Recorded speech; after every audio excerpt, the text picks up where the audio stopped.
Hey YouTube, this is Scarecrow Riser, and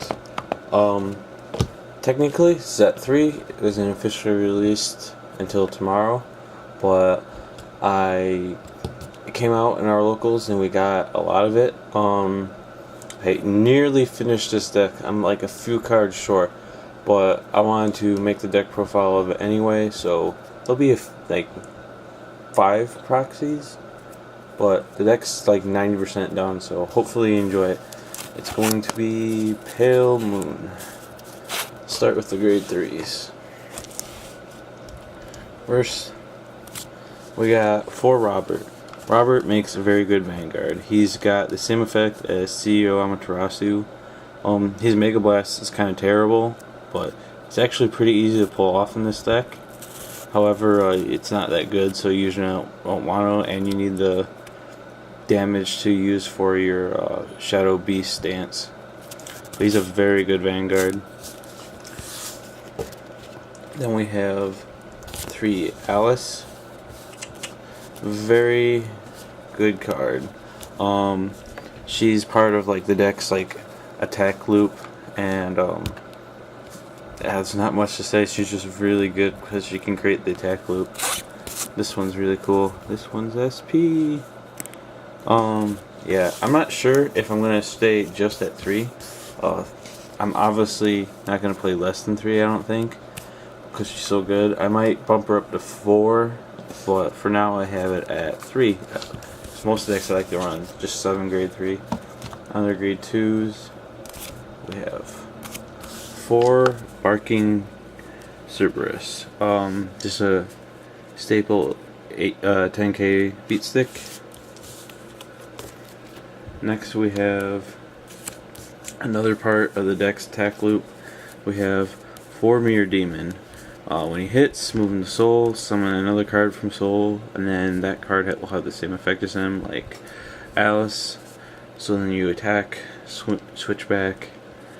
Very good card. And then we have last of the grade 2s.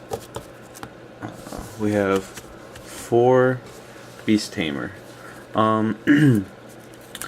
She's a pretty decent card if you can manage to soul charge one of her. And there's kind of 2 ways to play this deck. One is either the Barking Manticore or Cerberus, or whatever that grade 3's name is, because he will let you take her directly from your hand and soul charge her, so that her and the other cards that revolve around here will go off. However, I really don't want to play that grade 3. That card is, its effect, first you have to ride it as a Vanguard, which you don't even want it to be the Vanguard. You're going to want to play Robert over top of it later probably. And then the fact that like you have to have her in your hand the same time you're going to do that, so it's not likely that will work. However, there's not really better grade 2s to run than her.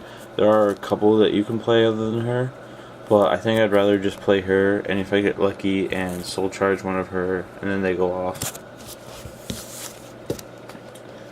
Next we have the grade 1s. We got 4 Hades Hypnotist. He's the perfect guard. You gotta run 4 of them, because ever since Limit Break came out, this game became such big attacks.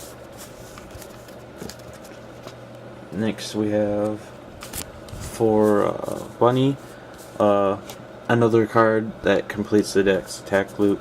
Very good card, 7k booster, and you really don't want her boosted attacks to hit, because another attack will come.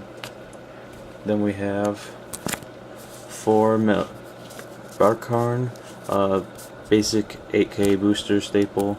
You team him up with Robert, so Robert can attack for 20.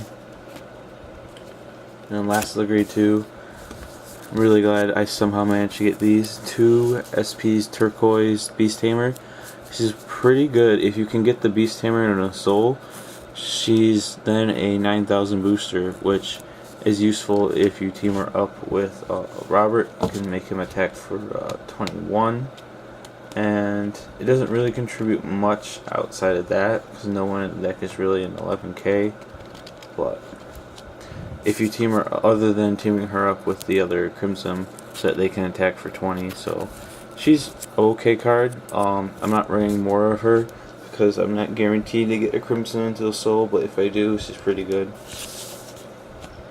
And then the trigger lineup, there's not much to say yet. We don't really have an opinion and what we can play for a trigger lineup. We're kind of stuck to it, which is 4 heal, 8 draw, and 4 crit. However, I will want to talk about this draw trigger. He's got a very great effect. If he boosts and the attack hits, you can soul charge one and put him back in the deck. Really like it. Other than just soul charging, it's another draw trigger back in the deck, which is good on either turn. And then we have our starter, the Hades Ringmaster. He's not great, but he's not awful. He's just wherever he is. He just soul charges when you ride him, so he's pretty cool. That's it here. This is just my first build of it, so I might change it quite a little bit. Probably, definitely change it a little bit. And then we have next month, right after Chicago, we have the set 7 coming out, so then we can update this and make it a little bit more powerful. So thanks for watching.